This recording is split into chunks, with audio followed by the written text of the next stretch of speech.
আল্লাহর আযাবকে যারা ভয় করে, আল্লাহকে যারা ভয় করে, গুনাহ থেকে যারা বিরত থাকে, আল্লাহ বলেন আমি ওয়াদা দিলাম আমার সেই বান্দাদেরকে আমি দুইটা পুরস্কার দেব। এক, লাহুম মাগফিরাতুন, তাদের পেছনের জিন্দেগির সব গুনাহ মাফ করে দেব। দুই, ওয়া আজরুন কবীর, সবচেয়ে বড় বিনিময় আমার জান্নাত দিয়ে দেব। এরপরে আল্লাহ বলেন আমাদের সবাইকে বলছে, ছেলেরা তোমরাও শোনো, আমাদের সবাইকে আল্লাহ বলছে বান্দা তোমার তিনটা অবস্থা। একটা হইল তুমি কিছু কথা জোরে বলো, কখনো আস্তে আস্তে বলো, আর কখনো অন্তরের মধ্যে জল্পনা কল্পনা করো। তুমি শুধু এদ্দুর মনে রাখো বান্দা, আমারে আড়াল করতে পারতা না, আমারে আড়াল করতে পারতা না। তুমি আস্তে বললেও আমি শুনি, তুমি জোরে বললেও আমি শুনি, তুমি অন্তরের ভিতরে লুকাইয়া রাখলো আমি তাও জানি। কাজে আমার থেকে তুমি বাঁচতে পারত না, আমার থেকে। এই জন্য যুবক তুমি মনে করো ইয়ারফোন লাগাইলে আর কেউ শোনে না, না মানুষে না শোনে না, মালিক তো শোনে। তুমি মনে করো রাত 2টা বাজে দরজা লাগায় ফেললে, লাইট নিবাইয়া ফেললে, এবার মোবাইলে উলঙ্গ ছবি দেখলে আর কেউ জানে না, তো দুনিয়ার কেউ না জানে না, মালিক বলে বান্দা আমি তো জানি। আলম ইয়ালাম বিআন্নাল্লাহা ইয়ারা, আল্লাহ বলে জানো বান্দা আমি তোমাকে সারাক্ষণ দেখি, সারাক্ষণ দেখি। আলা ইয়ালামু মান খালাক ওয়া হুয়াল লাতীফুল খাবীর। এই শেষ আয়াত আল্লাহ বলে বান্দা আমি তোমার কাছে একটা যুক্তি দেখাই। আল্লাহ আমাদের সামনে একটা যুক্তি দেখাচ্ছে, এই বান্দা তুমি বলো তো যিনি সৃষ্টি করলেন তিনি বুঝি জানবেন না? এটা তুমি কেমনে ভাবলা? আলা ইয়ালামু মান খালাক, যিনি বানালেন তিনি জানবেন না?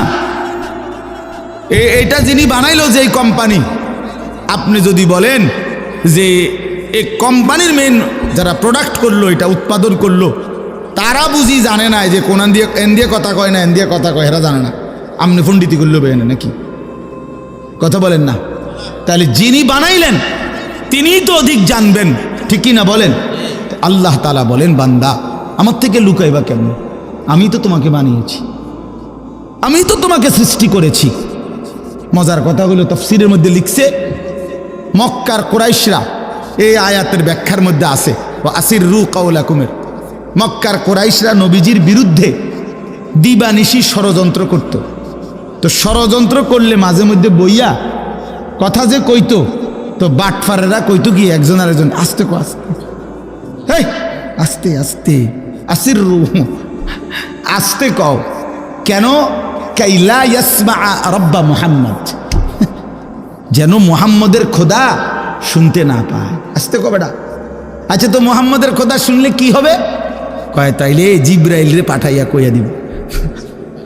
এটা আছে তাফসীরে, মুহাম্মদের খোদায় জিবরাইল পাঠাইয়া মুহাম্মদকে জানায় দিবে, শেষে আমগো পরিকল্পনা সব ভেস্তে যাবে, বাদ যাবে, কাজে আসতে কও।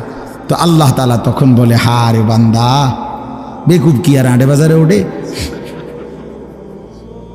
এই কি কোনো ছোটখাটো বলদ মনে করছেন? আহাম্মক, তুই আল্লাহর ব্যাপারে এই ধারণা কেমনে করলা যে তিনি আসতে বললে শুনবে না? তাই আল্লাহ তাআলা বলেন আসিররু কাওলাকুম, তোমরা যদি আসতে বলো, আবিজহারু বিহি, জোরে বলো, আমি তো সবই শুনতে পাই। ইন্নাহু আলিমুন, তিনি তো সব জানেন, বিদাতিস সুদূর, অন্তরের ভেতরের জল্পনা কল্পনাগুলো সহ সহ। ফালা ইয়ালামু ইদা বুসিরা মা ফিল কুবুর ওয়া হুসিলা মা ফিস সুদূর, হাসরের ময়দান আল্লাহ খুলে দিবে, সবাইকে উঠাবে, তো আল্লাহ বলে অন্তরের ভিতরের কথাগুলো পর্যন্ত বের করে দিব বান্দা। ইয়াউমা তুবলাস সারাইর, গোপন কথাগুলো, গোপন বিষয়গুলো আমি সব খুলে দেব, সব খুলে দেব। চামড়ার প্রতিটা শিহরণ যুবক বলবে আমি বললাম, মনে রাখো আমার কথা। এই যে আমাদের চামড়ায় নারী দেখলে, ছবি দেখলে, নর্তকী দেখলে, উলঙ্গ নাচ দেখলে, অশ্লীল দৃশ্য দেখলে শরীরের চামড়ার মধ্যে শিহরণ হয়, শাহওয়াত জাগে। খোদার কসম হাসরের ময়দানে এই চামড়া বলবে আল্লাহ শাহিদা আলাইহিম সামউহুম ওয়া আবসারুহুম ওয়া জুলুদুহুম, এই চামড়া বলে দিবে আল্লাহ বেঈমান আমারে দেখা এই শরীরে এই চামড়া এতবার শিহরিত, অশ্লীলতা, বেহায়াপনা, জিনা, বেবিচারের প্রতি এতবার আগ্রহী হয়েছিল। শরীরের চামড়াগুলো কথা বলি, মানুষের সমস্ত শাহওয়াত চামড়া, যৌন চাহিদা উপাদান মেন এই চামড়ার মধ্যে। এই জন্য যত ডাক্তার চর্ম ডাক্তার, অত ডাক্তার যৌন রোগের ডাক্তার, চর্ম ও যৌন রোগ বিশেষজ্ঞ। এইটার মূল কারণ এটা, চর্মের সাথে যৌন সম্পর্ক, অর্থাৎ এই শাহওয়াতের গভীর সম্পর্ক। আল্লাহ বলছে শাহিদা আলাইহিম সামউহুম ওয়া আবসারুহুম ওয়া জুলুদুহুম। একটা শব্দ চামড়ার শিহরণগুলো পর্যন্ত ভাইয়া আড়াল করা যাবে না। যাবে কি? চলেন তাইলে কথা শেষ। আল্লাহ তাআলা বলছে বান্দা আমি সৃষ্টি করেছি, আমি জানবই। আলা ইয়ালামু মান খালাক, আমার থেকে লুকাইও না, পারবা না। ওহুয়াল লতীফুল খাবীর, আল্লাহ সূক্ষ্ম থেকে সূক্ষ্ম, বিন্দু থেকে বিন্দু বিষয় জানেন, সমস্ত বিষয়ের পূর্ণ খবর রাখেন। কাজে ইনশাআল্লাহ আমি দুইটা কথা বলছি। এক নাম্বার কথা হলো এই 2 দিনের সবগুলো ওয়াজের মাধ্যমে, জুমার বয়ানের মাধ্যমে, বা এক কথায় আপনি আল্লাহর কথা যে প্রতিনিয়ত শুনতেছেন, এর মাধ্যমে নিজের হিসাব মিলাইয়েন যে আপনার ইমানের হালাত কি, আখিরাতের হালাত কি, নিজের ভিতরে ইবাদত বন্দিগির ফিকির কি। ওয়াল তানজুর নাফসুম মা কদ্দামাত লিগাদ, মিলাইয়েন। নবীজি সাল্লাল্লাহু আলাইহি সাল্লাম বলছেন, এই হাদিসটাই আমি পড়ছিলাম, আল কাইয়িসু মান দানা নাফসাহু ওয়া আমিলা লিমা বাদাল মাউত। নবীজি বলে বুদ্ধিমান কাইয়িস, সে বুদ্ধিমান যে নিজের হিসাব রাখে এবং মৃত্যু পরবর্তী জিন্দেগির জন্য আমল করে। তারে কি বলে? কাইয়িস। ওই সৌদি আরব যারা থাকে প্রবাসী, তারা এটা কয়, সৌদি আরবের কোয়াইস। কোয়াইস মানে কাইয়িস, সালা কোয়াইস মানে হলো কাইয়িস, বিচক্ষণ, বুদ্ধিমান, চালাক, যে নিজের হিসাব রাখে, মৃত্যু পরবর্তীর জন্য আমল করে। বলে আজিজু মান আতবা নাফসাহু হাওয়াহা ওয়া তামান্না আলা আল্লাহ।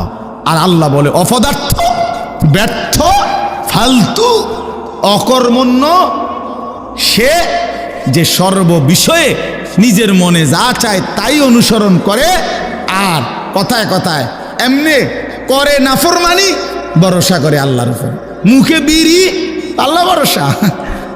টাঙ্গাইয়া ফিরবো, টাঙ্গাইয়া কর, টাঙ্গাইয়া আড্ডি মাড্ডি গুড়া গুড়া করে লাগবে একদম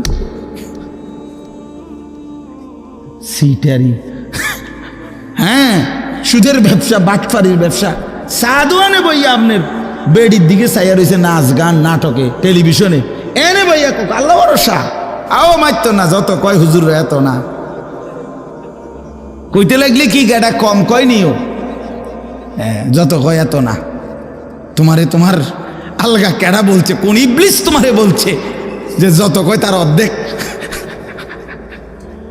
কথা বুঝছেন? অর্থ কইল ভরসা করে এমনি, কিন্তু করে কি গুনাহ। তো এই আল্লাহ তাআলা বলছি বুঝি বান্দা, তুমি 24 ঘন্টা গুনাহ করতে থাকো, আমি ভরসা। এটা আল্লাহ বলছেন? না না, আল্লাহ বলছে তওবা করো, আমি ভরসা। ঠিক কিনা বলেন না? ছেড়ে দিলে ভরসা, আর করবা না, ওয়াদা দিলে ভরসা, লজ্জিত হয়ে মাফ চাইলে আমি ভরসা, আমি মাফ করে দেব।